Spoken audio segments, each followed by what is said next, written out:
Alors nous sommes le samedi 2 novembre 2019, nous sommes de retour à la Seine-sur-Mer. J'ai quelqu'un à côté de moi, j'ai lui demandé de se présenter. Bonjour.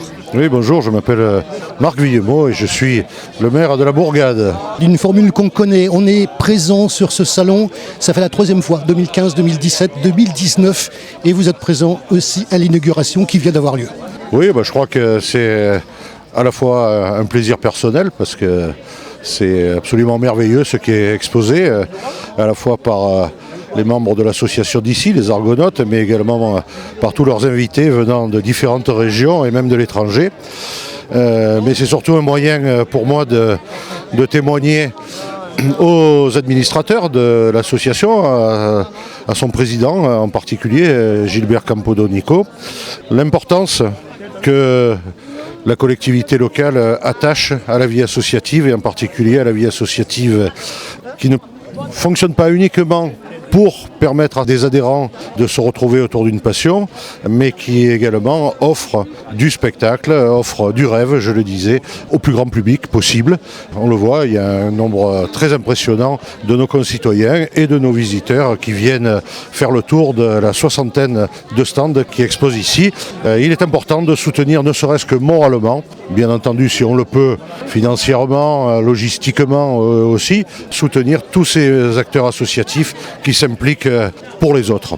Cette année, on a voulu mettre l'accent sur la complémentarité et sur le fait que les uns reçoivent les autres. Ça, c'est très important. Vous savez qu'on suit les Argonautes qu'ils font des manifestations ici sur le secteur du Var, par l'Ambandol, etc. Et ils vont ailleurs. Et donc, ils vont ailleurs, ils sont reçus par les autres. Et vous recevez également les gens de l'extérieur. D'ailleurs, il y a eu, durant cette inauguration, des témoignages assez sympathiques. Oui, en effet, je crois qu'il y a un volet qui est promu par les Argonautes, mais également par toutes les autres associations présentes ici, qui consiste à valoriser l'image de leur ville, de leur territoire, en allant le promouvoir par le biais de ces invitations croisées que ces associations se font. Je pense que c'est aussi indispensable dans un monde où la connaissance et la reconnaissance mutuelle sont absolument indispensables. Chapeau donc aux Argonautes.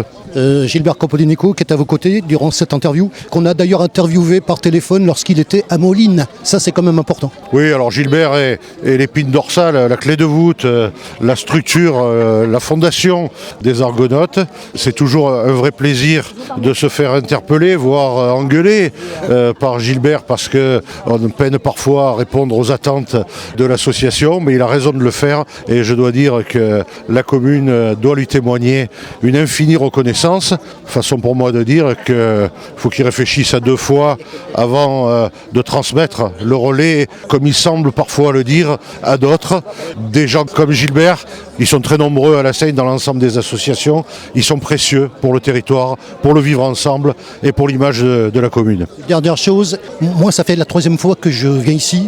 Je pense que vous avez cette impression justement que ce salon, d'une part, est mieux connu, qu'il est plus important, qu'il a plus de notoriété. Oui, c'est évident. Et d'ailleurs, le président des Argonautes faisait remarquer tout à fait publiquement que la ville serait bien inspirée de trouver des locaux un peu plus importants pour accueillir un plus grand nombre d'exposants, ce qui permettrait du coup aussi d'accueillir probablement un plus grand nombre de visiteurs.